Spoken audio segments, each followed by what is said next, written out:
Welcome to Navigating the Customer Experience. Want to improve your organization's customer service? Looking for insider tips to knock your customer socks off? Then you're in the right place. Here's your host, Yannick Grant. Welcome to Navigating the Customer Experience. On today's episode, our guest is Becca Ribbing. Becca is the author of the Clarity Journal and has been a coach for over a decade. She's on a mission to help people break out of the cycles of uncertainty and struggle that hold them back. She helps women going back forth with the big, seemingly endless question of what to do next, so they can stop going around in circles and finally figure out what they truly want and create the clarity and momentum they crave. So many people find themselves stuck and unsure of their direction. Using journaling prompts and helping people become more honest with themselves. She moves her readers forward gently and empowers them to embrace their strengths while letting go of any negative self-talk that has held them back in the past. She's been on many podcasts, including What to Read Next and Say Yes. So without further delay, sit back, plug your earphones in, and let's jump right into this fantastic conversation with Becca. Welcome, Becca. Hi, thanks for having me. Awesome. Okay, Becca, could you share with our audience a little bit about your journey? How did you get to where you are today? So I guess it's like, do you want me to start at the beginning or the middle? I'm going to start in the middle. Sure, no problem. Whichever is easier. About 3 years ago, I was going back and forth about my next career move. I had just had my second son, and I had been a coach for a while. And I had also been running a mindfulness website that I had to let go when my son was born. My son had a bunch of medical issues. None of them were huge, but they all were very time consuming. And so about 3 years ago, I was going back and forth with a friend of mine about what path I wanted to take next.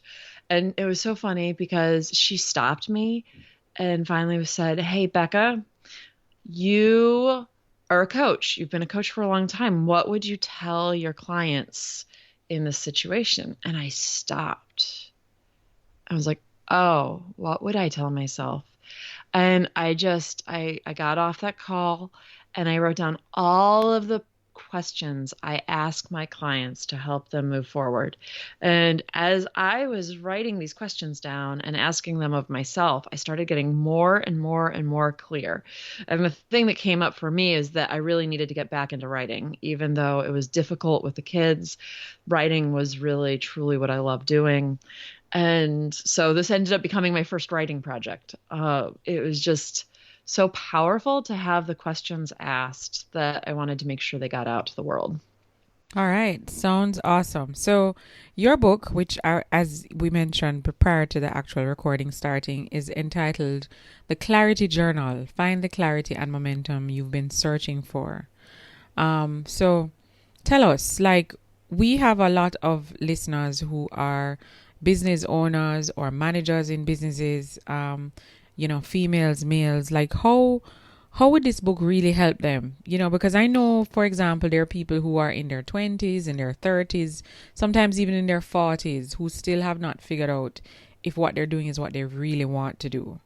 And so where do you start? Do you start just by having a conversation with yourself in your head, or do you find journaling helps more? And is there scientific proof that supports that? Could you share with us just how this all comes together? Well, I think that the main thing is to start getting yourself out of the question and moving towards an answer. So I find a lot of times when someone comes to me and is really stuck, they are just constantly asking the same question over and over again. What do I do next?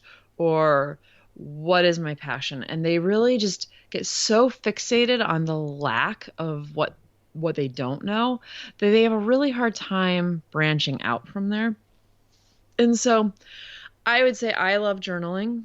You can also hire a coach. I think that a lot of us get stuck and we don't even realize it, though. We get stuck in this single train of thought where we're looping back over and over.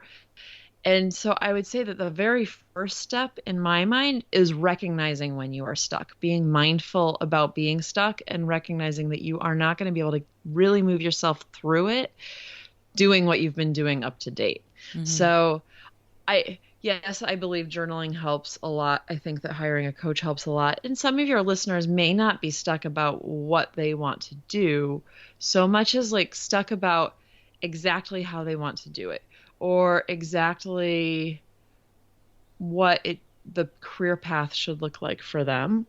And I run into this a lot with entrepreneurs, especially like very small business entrepreneurs, where they really aren't as clear as they think they are about their mission and what they are doing. And so it just muddies the water so much because every time they start something new, every time they go to like do a blog post or every time they start working on a new product, because they are not clear, they have a really hard time diving into it without an awful lot of second guessing at the very beginning. Mm-hmm. And so I don't really have scientific proof that journaling works. I can't off the top of my head think of a study. And now after I get off of this call, I'm going to go look and see what scientific studies there are for journaling. But I think the real trick of all of this is to just be honest with yourself about where you are. Because we also oftentimes want to push away that indecision, push away the fear, push away whatever it is that's causing us discomfort. And so if we don't actually shine a light on it, if we don't really look at it deeply, then we're going to be stuck in that same cycle. And I think that really comes clear when I'm talking to my clients that are managers and are in this realm, because they aren't clear and they're muddying the waters for their employees, but also a lot of times they're not clear about what they want in terms of employees. I run into a lot where, someone's been dealing with a bad employee for a very long time. And speaking of scientific studies, there was a really interesting study a couple of years ago that said that, the statistic I'm going to be a little bit off on because I can't remember what exactly it was. But basically, if a team had a complainer on it, that the entire team's productivity went down by something like 30%. Wow. Isn't that shocking? Mm-hmm. And so really getting clear about what you want your management style to be, really getting clear about what it is that you need to be successful can also be extremely powerful. Amazing. So persons who suffer from like low self-esteem or their confidence is not as high as another person, what are maybe one or two things that you would recommend that they could employ in order to, just be more confident about or have a greater conviction or assertion in whatever they're thinking of doing and not doubt themselves or be so fearful? That's a great question. I feel like a lot of times people don't really recognize their strengths. When we have a strength, it usually comes really easily to us, and so we discount its value because it's not hard. And I find especially people with low self-confidence, they haven't really embraced the strengths that make them really unique and valuable. And so they're constantly using things that are actually their weakness at work. So I would say that my first priority when I get a new client is actually to help people see their own strengths. Because if you can't see it, then you're not going to try to design your life and your job around using your strengths. When we're in school, all of our teachers and our parents usually do this thing. If we get a report card and, we have an A in writing and a C in math, they don't focus on how great the A in writing is and what they could do with their life with the A in writing. What they do is they focus on that C in math. Oh, you need to work harder. You need to work harder. Like, what is going wrong that you don't understand this? And there's a lot of blame and the kid feels bad. And so we have been trained as kids to focus on our weakness, to focus on fixing our weakness, to focus on what our weaknesses are. And that I feel like really does not help you in the real world, because in the real world, the more you can bring in your strengths into work, the better off you will be. So if you were having lowest self-esteem right now and you were actually trying to do this, one of the things that I would do is actually ask if you have a really close friend who's a coworker, or even just your family or friends, the ones that are really positive and supportive. When you ask them, hey, what do you see my strengths as being? Really listen to what they say and try very hard not to discount it. Don't tell yourself, oh, well, everyone has that, because they don't. Not everyone has that strength. And the people that don't have that strength, that kind of means that it's a weakness of theirs. It's okay to value it, even though it comes easy to you. Yeah. It's so interesting that you brought that up, that the focus on the negative. It's so true. I mean, even as a parent myself, I have to retrain myself as an individual, in terms of focusing where my daughter is concerned. I remember growing up, every report that I got from I was in kindergarten come all the way up to university said, Yannick is a great student, but she just talks too much. I love to talk to this day, clearly. That's why I have a podcast and interview people. And that's why I'm a customer service trainer. And I mean, my voice is now, how I express myself in so many different areas, like different platforms, and, get to contact and connect with people. So I think you're right. You should focus on what your strengths are, and don't negate the fact that you're good at something, even if you're not so good at something else, because we all have strengths. And some of them won't be similar. So we all, for example, can't be a lawyer or a doctor. And then that's the next thing to Becca. I find that traditionally, especially here in Jamaica, we're not training our kids to do careers that are not the normal careers, because I'm sure that there are careers that have emerged since the pandemic that if we were to ask somebody, if they would go into that profession 5-10 years ago, they would have been like, no, that's probably never going to exist. But so much has forced people to just do different things differently, and technology has increased so much that, I mean, professions that didn't exist all of a sudden because of the pandemic, and we're all forced into the digital so quickly, it just has really emerged. I mean, what are your thoughts on that? I think that having a career now versus, say, in 1950 just requires so much being willing to be flexible. Yeah. And really, I think that one of the things that goes along with that is recognizing your strengths and weaknesses, because you will make better shifts if you can really analyze what it is you want to be using within yourself. And I have to say, I laughed as you were telling the story about everyone saying that you talk too much, because of course it's actually a beautiful strength. It's just not a strength if they want you to sit still at school for 6 hours a day. Right. I think that it's something that's been really hard for me is also what you were talking about with the kids, because you want them to be persistent. You want them to try their best. And you want them to really flourish. And the way that they're going to flourish is to find their joys, find their strengths. And so when I'm working with people about, back to the original question about how do you do this going forward, I think the thing that I have noticed the most, especially with older clients, and we will all eventually be older, is that they hit a certain age and they start not wanting to learn new things. Mm-hmm. And they start not, I should preface for anyone who's 50 or 60, 70 even, not everyone does this, but I do notice a big trend with older people where they're not going to learn the next app. They're not going to learn the new computer program. And they fall off a bandwagon at some point where they're not going to do anything new because it's not useful to them. It's too complicated. They just don't have the brain space.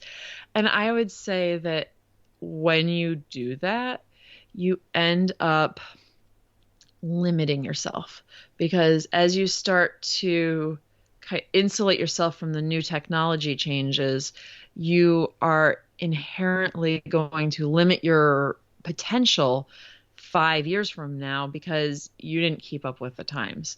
So, and I think that there's a lot to be said for that happens a lot in business too, where, you have a slightly older manager and, what's working right now is working. And so we don't have the bandwidth as a company, especially as a small company, to add something new. And then all of a sudden, like, what you have been doing has been working, and it might work for another year or two, but you're going to end up running into a brick wall if you haven't been consistently changing with the times. Yeah. So really being adaptable and being flexible and just being open to learning new things regardless of your age. And you are right. I do notice it myself. But you do have, and it's not, I don't think it's everybody, but I do believe that the older persons tend to be a little bit less willing to embrace something that they're not familiar with, or they feel like, it's just out of their comfort zone. I remember my dad died about 3 years ago, and he was a business owner for many years. And of course, just to make deposits at the bank for his business or anything, he would still physically drive to the bank and have to stand up in front of a physical person. Even though the technology exists for online banking or even just going to an ATM and using a debit card, he never had a debit card. If he needed cash from his account, he would go to the bank physically and stand in front of someone because that's what he was so accustomed to. And it's just amazing, like even when you said to him, so much easier, Daddy, you could try it this way. It's like it was just not something that he was willing to embrace. And then the flip side is I've met persons, his age, and they're fully with technology. They probably use social media way more than me. I guess they have more time on their hands. And they really and truly embrace it. So I just think it depends on their headspace and, how open they are. Yeah, well, and also I've actually run into it with younger people too. I once had a client who was 24, who was a graphic designer, who hated Adobe. And it was just like, you're fighting a losing battle. Like, you're going to have to use Adobe in any job you have. You are a graphic designer. True. So, it isn't, I don't want to stereotype too much, but I think that as we get older, it becomes easier to get into the status quo. And it's almost always going to hold you back. Mm-hmm. All right. So, Becca, could you share with us what's the one online resource, tool, website, or app that you absolutely can't live without in your business? Oh, let's see. I think, man, there's so many. I'm sitting here like, oh my gosh. I think right now I am just I have been really loving, this is going to sound so funny. I have been really loving this program called Writer, and that is OMM and then Writer, WRITER. Mm-hmm. And I think it might only be on Apple. Actually, no, I know it's on Windows as well. And it is this very streamlined writing software that has like this beautiful background, and it has music that pipes in that flows, that's very flowy music. And it also sounds like a keyboard, like a really nice old-fashioned keyboard. Mm-hmm. And I have found that when I am using it, my writing speeds up. I probably write about twice as fast as I normally do, because something about it just helps me flow through and write really fast. The picture on it naturally draws your eyes to the bottom. Mm-hmm. And so I just feel like the whole UI is so great. It's not great for editing. So I usually copy and paste whatever I am writing into a Word document to actually do the spell check and the grammar check. Mm-hmm. But it is amazing. When I think a lot of people have this experience, even if they are not writers, where, they have to write an about page or a page for for a new product, or just even a really long and complicated email, where just even getting it out is hard. Mm-hmm. And so And I know a lot of people have actually switched back to pen and paper because of that. So I would say if you ever have a hard time like writing long length things and you find yourself getting stuck a lot, then definitely download it. It's only I think $7 or $8. It's like my Nice. new favorite toy. All right. And that's writer, you said, right? Yep. Okay. Awesome. Okay. Now, Becca, could you also share with our audience maybe one or two books that you've read? Could be books that you read, maybe a book or two that you read maybe a very long time ago, or even one that you've read recently, but it really has had a great impact on you. Oh, another great question. So I am loving Burnout. And let me see. It's the title is Burnout. It's called Burnout: The Secret to Unlocking the Stress Cycle.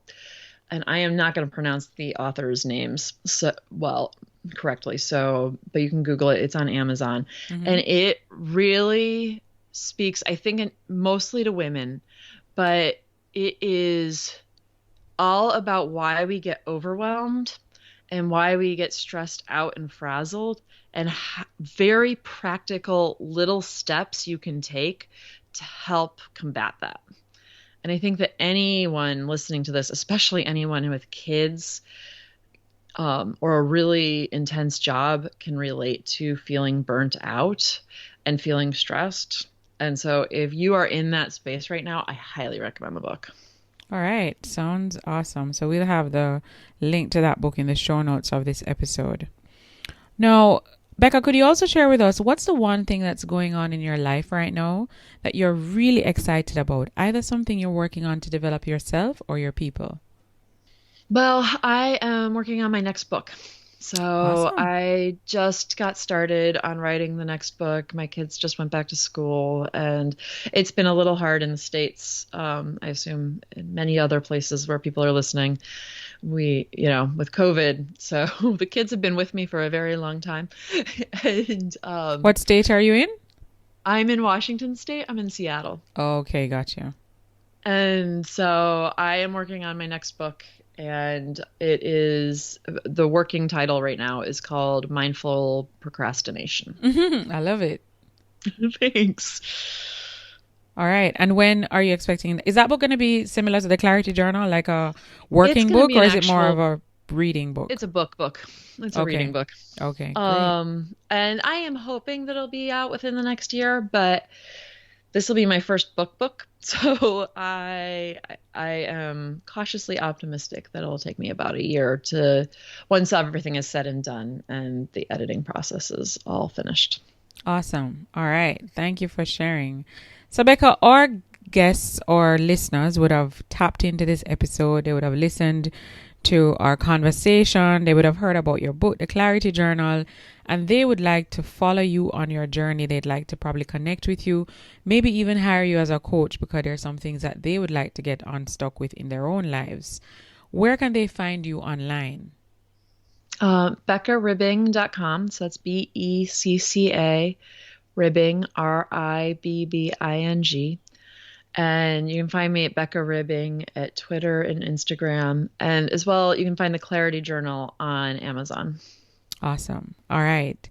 Now, before we wrap our episodes up, we always like to ask our guests, do you have a quote or a saying that during times of adversity or challenge, you'll tend to revert to this quote or saying? It kind of helps to get you back on track or get you refocused if for any reason you get derailed. Be here now. Be here now. So simple. And how does that help you? I think that oftentimes when I am stressed out, it's because I'm thinking of 100 things, and it helps really center me on the one thing I need to do right now, whether that is family or work. It just helps clear out the clutter because, yes, we all have 100 things on our to-do list, but you can only do one of them at a time. True. Very true. You really can only focus on one thing at a time. And I think many years ago, I read an article that said that it's not humanly possible for you to be doing two things at the same time and be doing both of them at 100%. So it's like driving and, talking on the phone or driving and eating. Something is going to not be done at its highest level of efficiency because it's just humanly impossible for you to do both of them at 100% capacity. Exactly. Yeah. That is exactly right.